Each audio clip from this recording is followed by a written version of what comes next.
Bonjour et bienvenue dans cette vidéo. Alors, je voulais vous parler du sujet est-ce que la justice se tait? Alors, je pose cette question parce que beaucoup croient ou ont à cœur d'être muets comme des carpes, comme on dit, face à la situation que vivent pas simplement la France, mais aussi toutes les nations en ce moment. Est-ce que vaut mieux être muet, ignorer, faire comme si tout allait bien, alors que les choses sont en train de se sont durcies depuis le mois de mars, sont devenues difficiles pour l'année 2020, où l'année 2020 est vraiment une année euh, qui est passée à la fois très vite, mais aussi dans les troubles, dans les difficultés, dans les soucis pour beaucoup de gens. Et c'est vrai que ce matin, j'étais en train de réfléchir et je me disais, mais qu'est-ce que cette année 2020 est vite passée? Et c'est vrai qu'avec tout ce que nous vivons, avec toutes les annonces, les malédictions que nous entendons à la télé, les mensonges que nous entendons à la télé, c'est vrai que l'année 2020 est passée vite parce qu'il se passe beaucoup de choses, beaucoup de paroles, beaucoup de choses négatives qui nous mettent dans l'incertitude d'un futur qui semble très très chaotique. Alors, à la question, dans la Bible, voyez, dans la Bible ici, il est écrit, est-ce que vraiment la justice se tait? Aujourd'hui, quand la Bible, on voit qu'elle dit, est-ce que vraiment la justice se tait? La question induit déjà la réponse. La question induit la réponse parce que dans est-ce que vraiment la justice se tait, ça veut dire que non, vraiment la justice ne peut pas se taire. La justice vraiment, vraiment, vraiment ne peut pas être muette. La justice se doit d'être entendue. La justice se doit d'être proclamée.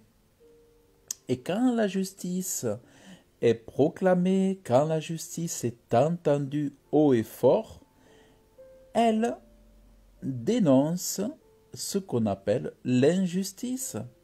C'est en faisant briller l'injustice qu'on manifeste l'antagonisme, tout son contraire, tout son opposé.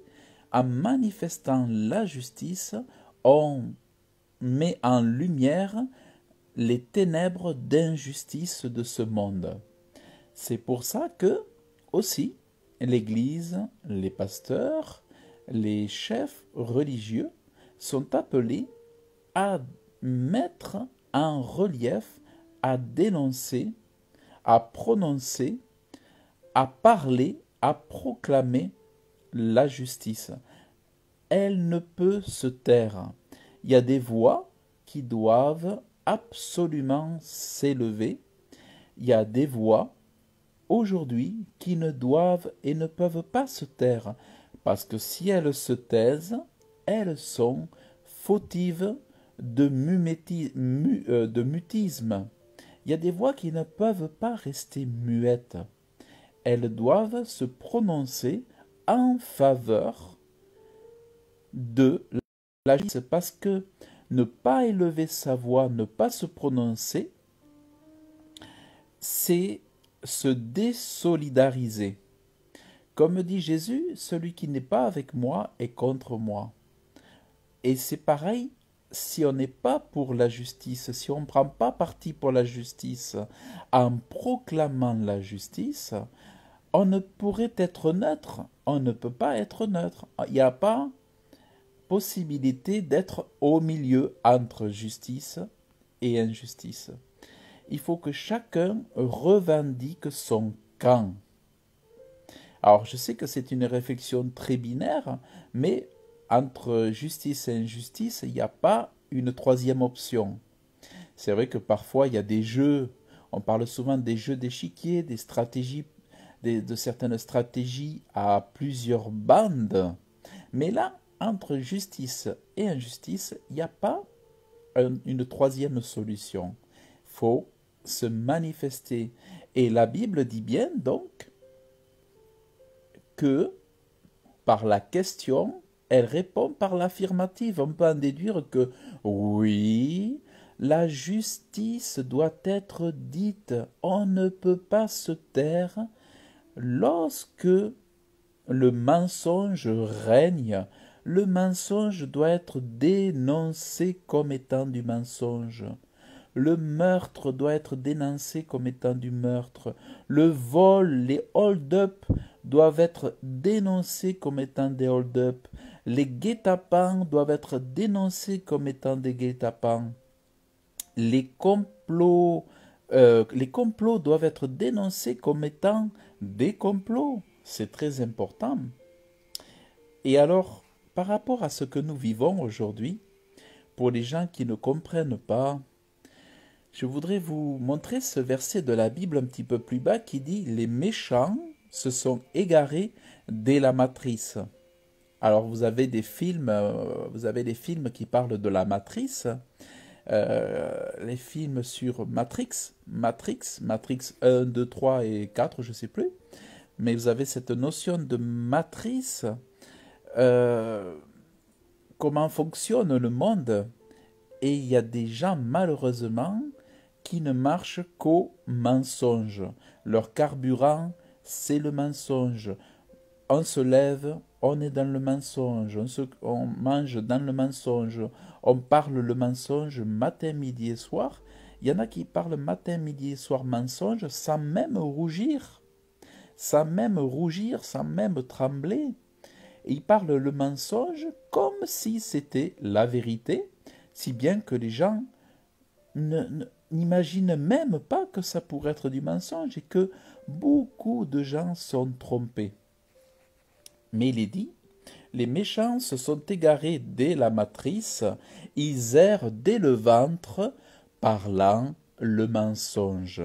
Donc des gens parlent mensonge constamment, et les gens qui ne voient pas le mal, ils prennent ça pour, comme on dit, argent comptant, et ils croient que leur gouvernement leur veulent du bien, qui sont leurs tuteurs, leurs paternels, leurs maternels, ceux qui les protègent. Or, ce n'est pas du tout le cas, parce que malheureusement, ceux qu'on croit être nos paternels, nos chers gouvernements aujourd'hui, sont des imposteurs, des sangsues,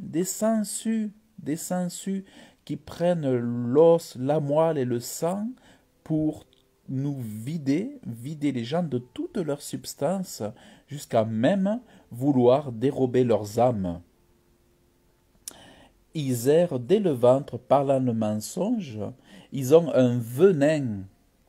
Ils ont un venin semblable au venin d'un serpent, comme l'aspic sourd qui bouche l'oreille, qui n'entend pas la voix des charmeurs, du sorcier expert en sorcellerie.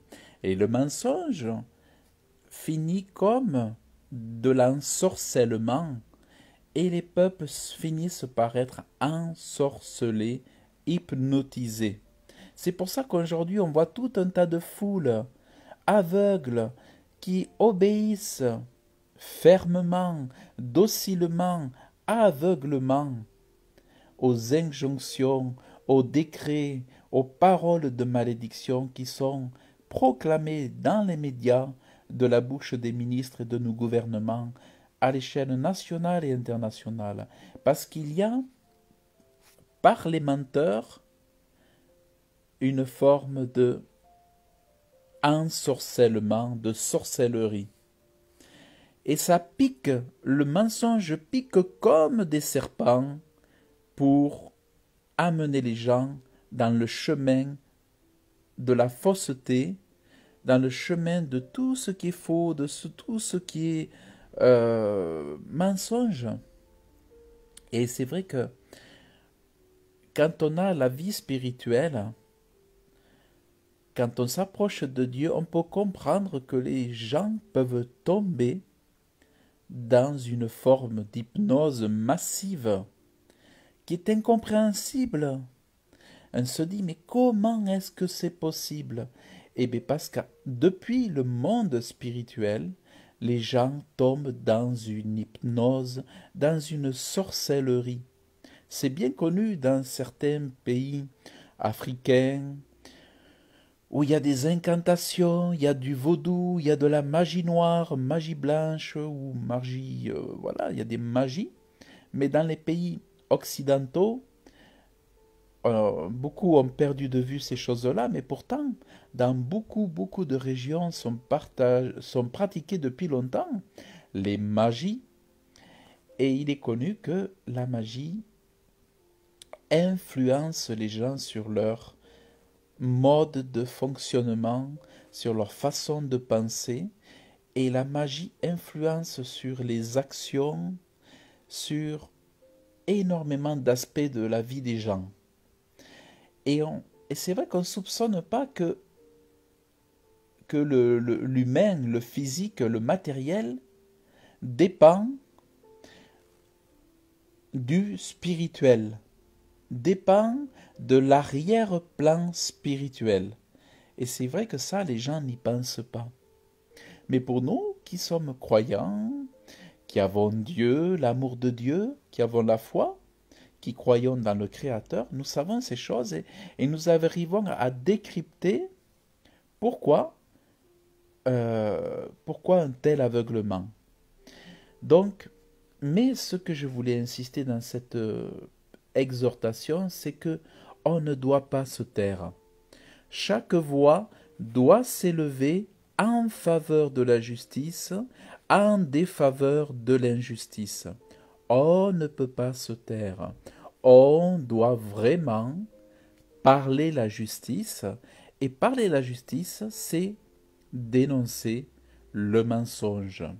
Mais bien triste ceux qui prennent à la télé, bien triste ceux qui sont supposés avoir la vérité, mais qui prennent la télé comme support d'information, qui prennent ces choses comme vérité alors que ce n'est que des torchons de mensonges. C'est triste de voir des gens, des chrétiens qui ont supposément l'Esprit de Dieu, tomber dans le panneau. Comme on dit, il y a des chrétiens qui croient encore qu'il y a des milliers de morts dans les hôpitaux, les gens meurent et tout. Mais pourquoi les chrétiens tombent dans le panneau, dans cette illusion de fausse pandémie? Pourquoi? Parce que leur Saint-Esprit, c'est la télévision. Donc, eux, ils ont Jésus comme sauveur et leur Saint-Esprit, c'est la télévision, la boîte noire qui parle la fausseté. Mais si ces gens-là se connectaient au Saint-Esprit et s'ils prenaient la télévision et la jetaient par le balcon et qu'elle explosait dans la rue, bon, quand les gens ne sont pas là, hein, en fait, bon, voilà, il faut jeter la télévision et ces gens se reconnecteraient au Saint-Esprit et ils comprendraient que le Covid et tout ça, c'est une fausse pandémie. C'est du pipeau, c'est du mensonge. Mais combien je vois encore qui sont connectés à la boîte noire, à la boîte, c'est devenu une boîte satanique avec la promotion du mensonge, et encore trop sont connectés à ça. Donc c'est pour ça que c'est vraiment triste. Mais pour ceux qui savent faire la différence entre la justice et l'injustice, c'est important d'élever notre voix et de ne pas rester dans le mutisme, ne pas rester muet. C'est important de élever nos voix. surtout qu'en tant que nous, lumière du monde, pour sauver les nations, pour sauver les gens qui sont dans la souffrance. Si nous nous taisons, qui est-ce qui va parler? Dieu nous a laissés sur terre pour aider nos prochains, pour amener le salut, amener les délivrer du souci, les délivrer du chaos, les délivrer de la peur que le monde leur met, que la tristesse de ce monde qui pèse sur eux. Donc, important de dénoncer les mensonges des gouvernements. Et ainsi, au lieu de demander au gouvernement l'ouverture des églises, eh bien, ce seront nous qui ouvrirons les églises. Ce seront nous qui ouvrirons nos maisons. C'est nous qui allons vouloir ouvrir nos cœurs, nos maisons, nos locaux, nos salles pour, dans l'intelligence, la sagesse, en étant plus malins que ceux qui sont rusés, que notre intelligence soit au-dessus des rusés pour passer au travers de ces plans diaboliques du nouvel ordre mondial qui ferment la bouche aux pasteurs dociles qui devraient faire autorité. N'ayez pas peur des prisons. Les prisons ne sont pas l'enfer. Les prisons ne sont que des instants où, pour nous lier, mais ce n'est pas le temps d'avoir peur de la prison, c'est le temps où on ne doit pas fermer la bouche aux églises et que la justice doit être proclamée haut et fort. Car la sagesse sauve des âmes, la sagesse crie haut la justice, et la sagesse n'a pas peur. Elle n'a pas peur parce que les lions, ce sont nous, les croyants. Les lions, ce sont les hommes de Dieu, les femmes de Dieu qui ont le Saint-Esprit, la joie, la paix de Jésus-Christ. Donc ce n'est pas le moment de faire marche arrière, de voir les églises fermer leurs portes et de prier les gouvernements francs-maçons. Pensez-vous vraiment que les francs-maçons au final, dans leur projet, vont laisser les églises ouvertes? Non, plus on va avancer, plus les portes ils vont les verrouiller, les barricader, les fermer. Donc c'est le moment de réaliser que nous ne sommes pas aux ordres des gouvernements francs-maçons, nous sommes aux ordres de Jésus-Christ. Et c'est Jésus qui décide de l'ouverture ou de la fermeture. Ce n'est pas au gouvernement de décider de la justice de Dieu, car le culte, c'est un droit divin. Le culte à Dieu est un droit divin. C'est pour ça que c'est à Dieu qu'appartient la liberté. Il nous a donné la liberté de l'adorer, de le servir. Mais ce n'est pas la peur, ce n'est pas les menaces, ce ne sont pas les amendes qui doivent fermer la bouche aux pasteurs, qui doivent faire reculer le royaume de Dieu. C'est à l'Église de gagner du terrain.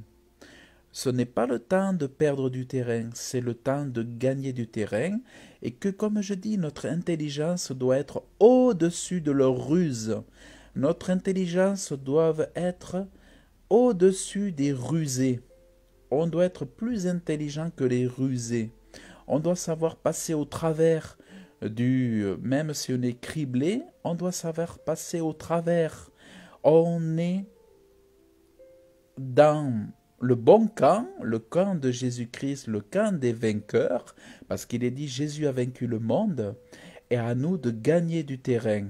Même si les églises sont fermées, notre devoir est de gagner des âmes pour laisser croire peut-être qu'on perd alors qu'on gagne. on gagne des âmes. C'est le temps de gagner des âmes, de sauver des âmes, de les remplir, de les aider à se remplir de l'amour de Dieu, de se réconcilier avec Dieu, de savoir qu'il y a une issue favorable pour leur éternité, le paradis de Dieu, la présence pour l'éternité de Dieu et de Jésus-Christ avec eux. Et que ces temps soient un temps de victoire et que ce soit pour les sectes diaboliques une fausse illusion de victoire pour eux, mais que notre victoire, ça soit l'élargissement du royaume de Dieu et le salut des âmes. Donc c'est vraiment ce temps-là. Et c'est pour ça que la justice, est-ce que vraiment la justice se tait? Eh bien, la justice, c'est quoi aussi? C'est Jésus-Christ, notre justice, lui qui a tout accompli à la croix, c'est lui notre justice. Et en ne nous taisant pas, en parlant de Jésus dans les rues, nous proclamons la justice divine, céleste, accomplie pour les siècles et les siècles, qui ne sera jamais, jamais vaincue. Donc, nous proclamons la justice, l'on ne peut pas se taire, et nous allons continuer de gagner du terrain. En dépit des apparences, nous allons gagner du terrain. Que ce soit dans les églises de maison, dans les réunions de prière de maison, que ce soit dans les champs, dans les campagnes, dans les chemins, que ce soit caché, à découvert, dans les rues ou dans les prisons, eh bien nous allons gagner du terrain au nom de Jésus-Christ. Et c'est aujourd'hui qu'on va voir la foi des uns et des autres. Parce que c'est le temps de parler, c'est le temps de proclamer la justice, mais aussi de dénoncer l'injustice et d'appeler les menteurs, de ne pas appeler les menteurs des gentils monsieur, des gentils qui nous protègent. Non, appelons les menteurs, appelons les pervers, les pervers. Appelons un chat, mais disons la justice. Voilà, chers frères, voilà, chères sœurs, je voulais vraiment vous partager ce moment parce que c'est très important. Et puis, voilà, hier, je suis allé faire en fait, j'ai fait de l'évangélisation hier à la campagne. Et il y a même une dame avec une mère de famille. Donc, ils ont 2 enfants. C'est une famille de quatre personnes. Et une fois que j'ai évangélisé la dame, que je lui ai donné un booklet d'évangélisation, elle a couru après moi pour avoir plus d'informations. Elle a voulu savoir où était mon église, où est-ce que je priais.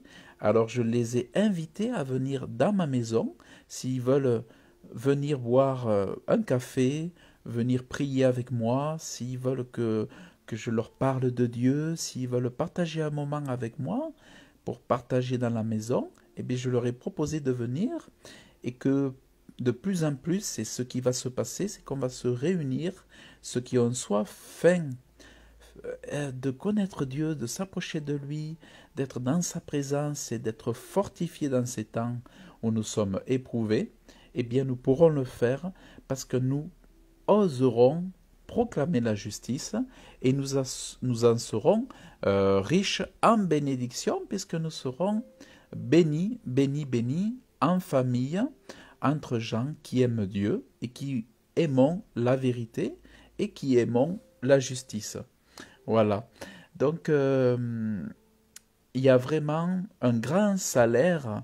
Il y a vraiment un grand salaire pour ceux qui annoncent la bonne nouvelle du salut, pour ceux qui proclament la justice, parce que la Bible nous enseigne que si tous les hommes sont pécheurs, il est vrai qu'il y a une sortie de secours, une porte pour l'éternité, Et cette porte pour l'éternité, c'est Jésus, lui qui a accompli tout à perfection. Si on le reçoit dans notre cœur, il est notre justice. La justice qui nous est imputée à salut pour le pardon de nos péchés et pour le salut de notre âme, pour devenir enfant de Dieu et entrer dans le paradis de Dieu. Et pour connaître déjà sur la terre le paradis dans nos cœurs. En soi, c'est Dieu qui vient habiter en nous, Jésus qui vient habiter en nous. C'est ça le miracle de Dieu. C'est comme ça que Dieu fait le miracle, c'est d'habiter en nous et il fait de nous une nouvelle création, une nouvelle personne, dès lors que nous croyons en Dieu, nous croyons en Jésus-Christ, nous le recevons dans notre cœur et il fait de nous une nouvelle personne. Et c'est ça le miracle de Dieu, chose qui est exceptionnelle, c'est un miracle en soi, un miracle que moi j'ai connu aussi.